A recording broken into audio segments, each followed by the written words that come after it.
product reviews, travel, and more on Tilted Tripod Media. Click that subscribe button and welcome to the future of video. And smash the bell icon to be notified about weekly videos.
What's up, everyone? Hey, it's Chris here, and I'm at the Robinson Cave in New Straitsville, Ohio.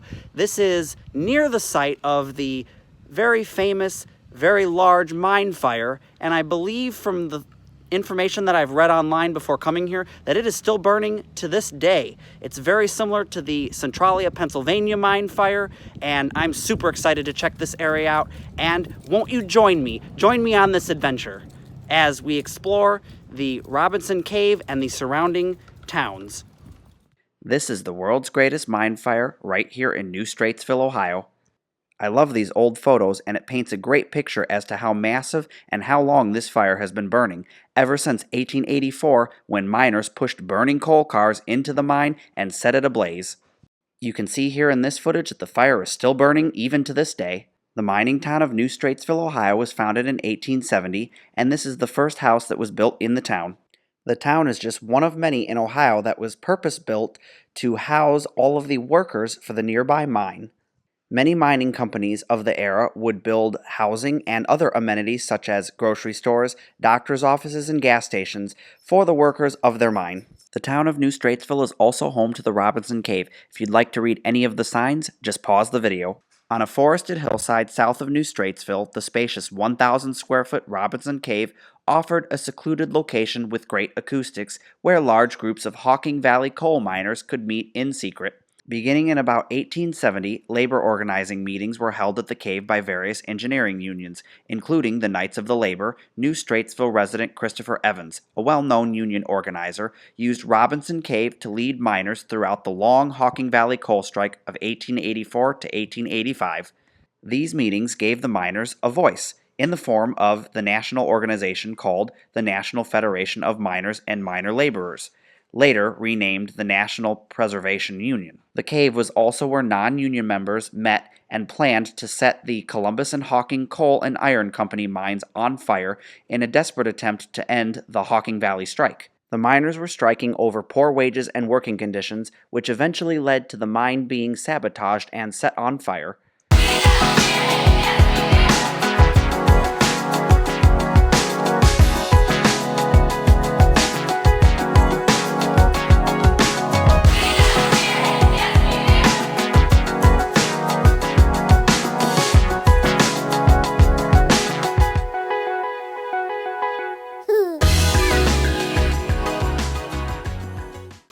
So behind me, I don't know if you can see that, but that's the cave, and I was just informed by the very nice tour guide person that they used to have a carousel inside there.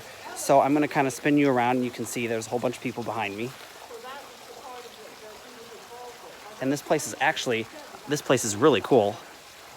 I did not expect to find this on my journey here to this region of Ohio. I guess maybe we're in the Shawnee State Forest right now region. What I meant to say was the Wayne National Forest.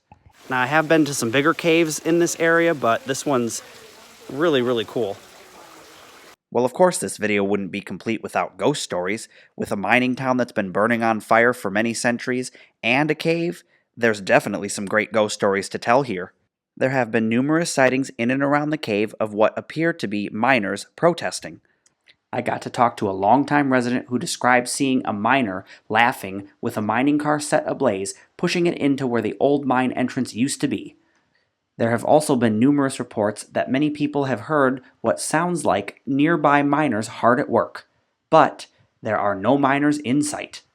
This cave reminded me so much of nearby Ash Cave, which is about a 30-minute drive north in the Hocking Hills State Park. It was super cool. I enjoyed visiting it. It's a lot smaller than Ash Cave, so if you're in the region, I highly recommend that you go to the Hocking Hills area and check out everything that they have to offer there. I will eventually one day do a video on Hocking Hills.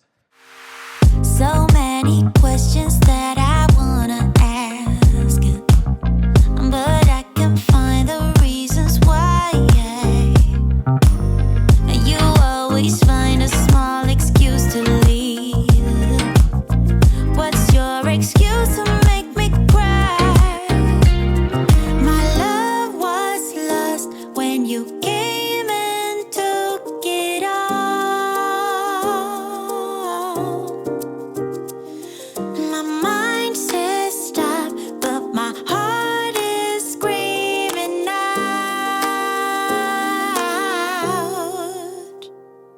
Don't go, just leave, no stay with me. I'm incomplete. I got mixed emotions, can't make my mind up. Just leave, no stay with me.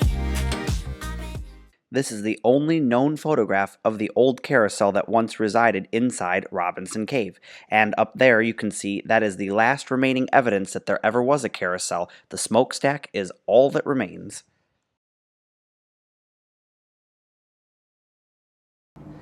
I'm standing in Shawnee, Ohio, and this is where it all began. This is the famous town that once was and is now mostly abandoned because of a mine fire that started long ago. This fire has been going for many, many years, and it has migrated from location to location around the area, and many attempts have been made to put the fire out, but with no luck.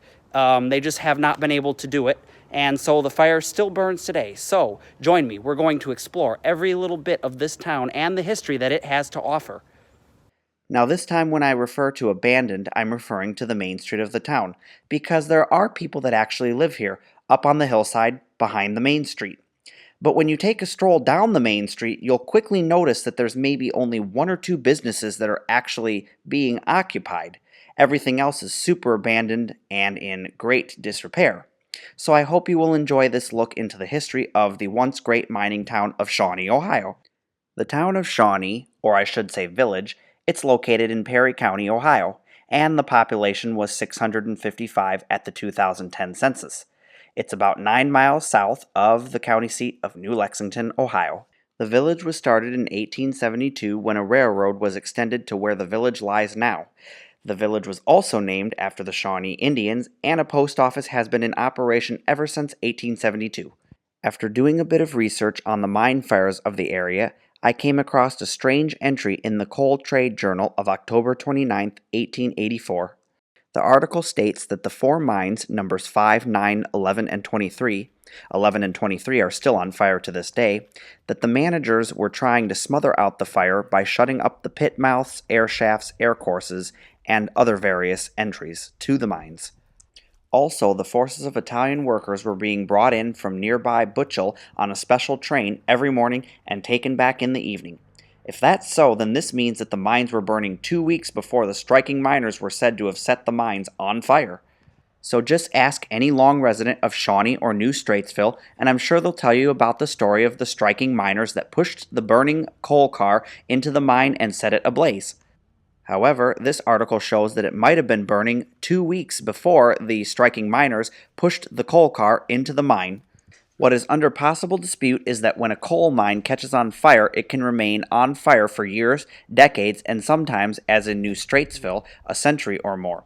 The fire that resulted in the abandonment of the town of Centralia, Pennsylvania, which has received some press notice over the years, is a relatively newcomer, having begun with a dump fire in the old strip pit in 1962. It's still burning, as are dozens of others around the country, though I found none older than the New Straitsville fire. So we may never know. Was the mine set on fire by striking coal miners? Or was it set on fire 2 weeks earlier and we really don't know who set it on fire, or why it was set on fire, or even what set it on fire, actually?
This Frigidaire sign was super cool, super vintage, and I absolutely loved it.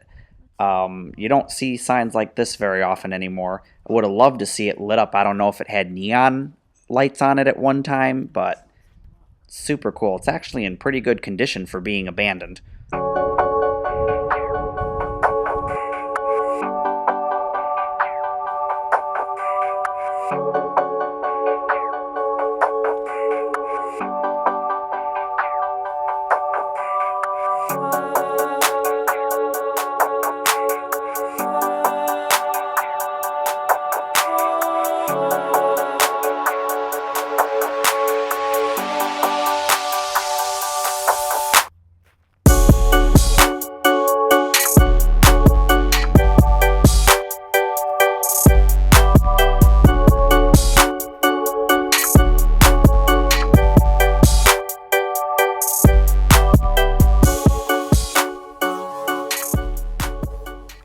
I don't know if this was supposed to be a park or some kind of a monument, or I really don't know, but it's weird how they have all of these like handmade sculptures and statues that look to be made by the locals, maybe elementary school or middle school kids. It's weird.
I hope you've enjoyed this look into the town of Shawnee, Ohio, New Straitsville, the New Straitsville mine fires, and the Robinson Cave. I think that's going to do it for another episode of The Traveling Man. As always, please head on over to patreon.com/tiltedtripodmedia, become a member, and support the future of video.